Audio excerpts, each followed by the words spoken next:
प्यार वो नहीं जो किया जाता है, प्यार वो है जो निभाया जाता है। इन 60-65 साल के अंकल आंटी का झगड़ा ही ख़त्म नहीं होता। उनको इतना झगड़ते देखकर एक बार के लिए मैंने सोचा कि अंकल और आंटी से बात करूं। क्यों लड़ते हैं हर वक्त, आखिर बात क्या है? फिर सोचा मुझे क्या, मैं तो यहाँ 2 दिन के लिए ही आया हूँ। मगर थोड़ी देर बाद आंटी की ज़ोर ज़ोर से बड़बड़ाने की आवाज़ें आई तो मुझसे रहा नहीं गया। ग्राउंड फ्लोर पर गया मैं तो देखा अंकल हाथ में वाइपर और पोछा लिए खड़े थे। मुझे देखकर मुस्कुराए और फिर फर्श की सफाई में लग गए। अंदर किचन से आंटी के बड़बड़ाने की आवाज़ें अब भी आ रही थी। कितनी बार मना किया है फर्श की धुलाई मत करो, पर नहीं मानता बुढ़ा।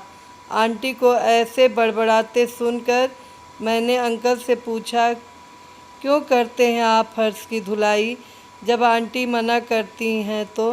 अंकल बोले, बेटा फर्श धोने का शौक़ मुझे नहीं इसे है। मैं तो इसलिए करता हूँ ताकि इसे न करना पड़े। ये सुबह उठकर ही फर्श धोने लगेगी, इसलिए इसके उठने से पहले ही मैं धो देता हूँ। क्या मुझे बड़ा आश्चर्य हुआ। अंदर जाकर देखा आंटी किचन में अभी बड़बड़ा रही थी।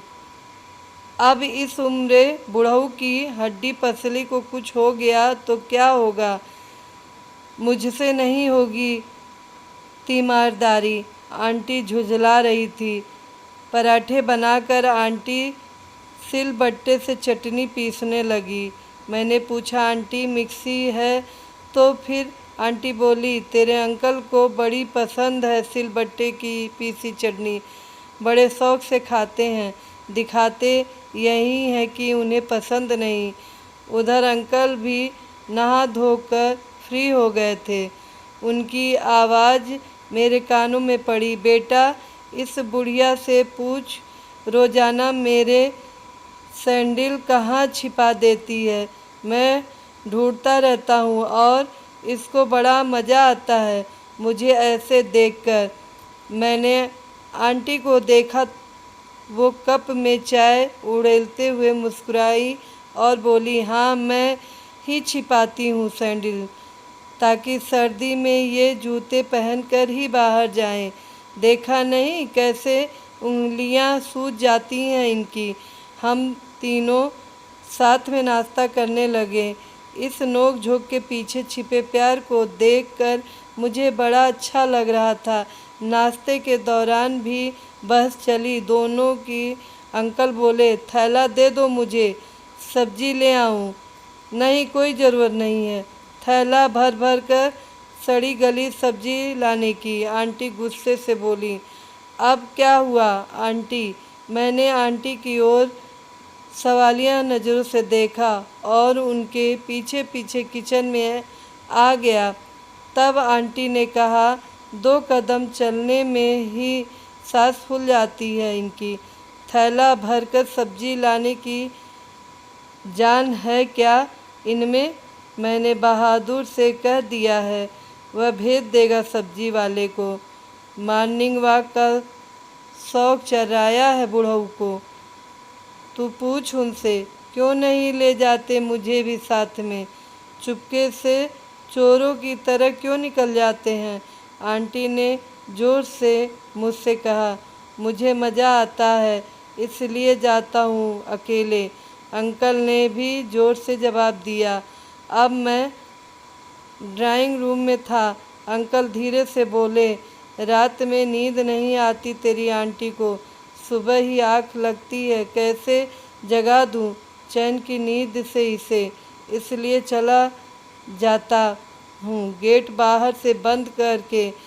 इस नोक झोंक पर मुस्कुराता हुआ मैं वापस फर्स्ट फ्लोर पर आ गया। कुछ देर बाद बालकनी से देखा अंकल आंटी के पीछे दौड़ रहे हैं। अरे कहाँ भागी जा रही? मेरे स्कूटर की चाबी लेकर। दो चाबी? हाँ, नज़र आता नहीं पर स्कूटर चलाएंगे, कोई ज़रूरत नहीं, ओला कैब कर लेंगे हम। आंटी चिल्ला रही थी, ओला कैब वाला किडनैप कर लेगा तुझे बुढ़िया। हाँ कर ले मुझे, तुझे तो सुकून हो जाएगा। अंकल और आंटी की यह बेहिसाब नोक झोंक तो कभी ख़त्म नहीं होने वाली थी, मगर मैंने आज समझा था कि इस तकरार के पीछे छिपी थी इनकी एक दूसरे के लिए बेशुमार मोहब्बत और फ़िक्र। मैंने आज समझा था कि प्यार वो नहीं जो कोई कर रहा है, प्यार वो है जो कोई निभा रहा है। धन्यवाद।